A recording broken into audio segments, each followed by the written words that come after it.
Componotus are generally large ants, with workers being 4 to 7 millimeters long in small species, or 7 to 13 millimeters in large species. Queens being 9 to 20 millimeters long and males being 5 to 13 millimeters long. The bases of the antennae are separated from the clypeal border by a distance of at least the antennal scape's maximum diameter. The mesosoma in profile usually forms a continuous curve from the pronotum through to the propodium.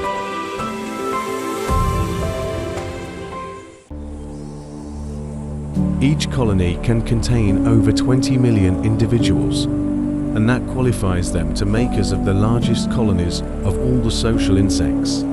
On the picture, there is a soldier class among the workers, with a very large head and pencil-like mandibles, as with most ants. Workers and soldiers are sterile, non-reproducing females. Columns are arranged with the smaller ants being flanked by the larger soldier ants.